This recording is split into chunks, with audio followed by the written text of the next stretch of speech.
আসসালামু আলাইকুম, কেমন আছেন সবাই? আশা করি আপনারা সকলেই ভালো আছেন। আপনাদের সকলের দোয়া ও ভালোবাসায় আমিও আলহামদুলিল্লাহ ভালো আছি। এখন স্ক্রিনে আপনারা যে দৃশ্যটি দেখতে পাচ্ছেন, এটি হচ্ছে চকময়রা মডেল সরকারি উচ্চ বিদ্যালয়ের একটি দৃশ্য, যেখানে শুরুতে দেখা যাচ্ছে এই স্কুলের প্রধান শিক্ষক এস এম খেলালী রব্বানী স্যার সহ এখানে উপস্থিত সকল শিক্ষক এবং ছাত্রছাত্রীরা মিলে সকলের উদ্দেশ্যে দোয়া প্রার্থনা করছে। গত 5ই জুলাই রোজ শুক্রবার 1999 সালের এসএসসি ব্যাচের উদ্যোগে একটি মিলন মেলার আয়োজন করা হয়। এখানে প্রধান অতিথি হিসেবে উপস্থিত ছিলেন চকময়রা মডেল সরকারি উচ্চ বিদ্যালয়ের সম্মানিত প্রধান শিক্ষক এস এম খেলালী রব্বানী স্যার, এবং এই অনুষ্ঠানটির সভাপতিত্ব করেন এই স্কুলের কৃতি সন্তান এবং এই ধামইরহাট উপজেলার সম্মানিত ভাইস চেয়ারম্যান মাজেদুল ইসলাম মাজেদ। সাধারণত স্বাভাবিকভাবে চলমান প্রক্রিয়া অনুযায়ী এসএসসি পাশ করার পরে এক একজনের অবস্থান এক এক জায়গাতে হয়ে যায়। যেমন কেউ এসএসসি পাশ করার পরে কেউ রাজশাহী, কেউ বগুড়া, কেউ জয়পুরহাট, কেউ বা ঢাকাতে ভর্তি হয়। আবার এদের মধ্যে অনেকেই পড়ালেখা থেকে ঝরে পড়ে। আবার এদের মধ্যে কিছু সংখ্যক রয়েছে যারা চাকরি,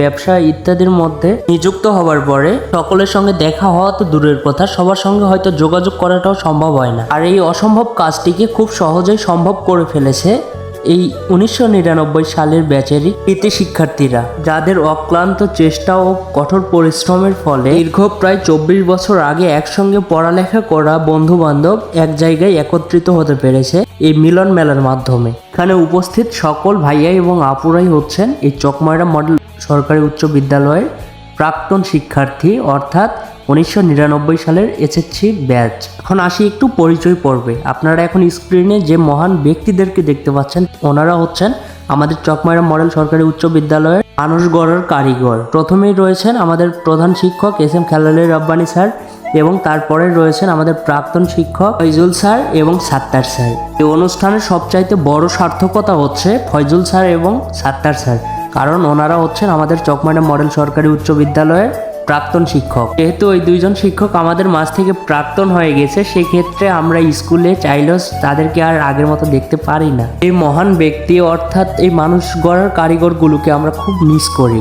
আর এই মিস করার জায়গা থেকে এই একটা মিলন মেলার মাধ্যমে আমরা কিন্তু তাদেরকে দেখার সুযোগ পেয়েছি, এবং তারাও আমাদের সান্নিধ্যে এসে আমাদেরকে আবারও দোয়া করতে পেরেছেন, ভালোবাসতে পেরেছেন। এই যে একটা ভালোবাসার জায়গা তৈরি হয়েছে, এটা শুধুমাত্র সম্ভব হয়েছে এই মিলন মেলার মাধ্যমে। তো কিছু সম্ভব হয়েছে এই মিলন মেলার মাধ্যমেই। এতগুলো মানুষ এক জায়গায় একত্রিত হয়ে তারা তাদের সকল কর্মব্যস্ততাকে দূরে রেখে সবাইকে এক নজর দেখার জন্য, মুখে হাসি ফোটবার জন্য ছুটে চলে এসেছে সেই মানুষ তৈরি করবার যে কারখানা, অর্থাৎ সেই শিক্ষা প্রতিষ্ঠানে যেখান থেকে তারা এসএসসি পাশ করে গেছেন। একটা কথা বলি সবার উদ্দেশ্যে, আমরা যে জীবনটা পার করে এসেছি বা এখন যে সময়টা পার করে যাচ্ছি, সেই সময়টুকু কিন্তু আমরা শত কোটি টাকা ব্যয় করার পরেও কিন্তু আমরা ফিরে পাবো না। আমাদের জীবনে চলার পথে যে বিভিন্ন ধাপগুলো রয়েছে, তার মধ্যে অন্যতম হচ্ছে ছাত্র জীবন, যেখান থেকে আমরা খুব সহজে জানতে পারি, শিখতে পারি, বুঝতে পারি যে কোনটা করা উচিত হবে বা কোনটা করা অন্যায়।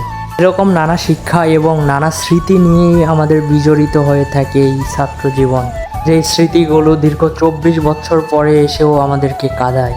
সেই দীর্ঘ 24 বছর আগের হাসানো কাঁদানো সেই পুরনো মুহূর্তগুলোকে আবারও বুকের মধ্যে গেঁথে রাখবার জন্য এই মিলন মেলার আয়োজন। আজকের এই মিলন মেলার মাধ্যমে আমাদের বুকের ভেতরে জমে থাকা এই হাহাকারটাকে কিছুটা হলেও আমরা কমাতে পেরেছি, এবং সেই সাথে বুকের ভেতরে আবারও আঁকড়ে ধরলাম সেই দীর্ঘ 24 বছর আগের সেই পুরনো স্মৃতিগুলোকে, যা আর কোনোদিন ফিরে পাওয়া সম্ভব হবে না।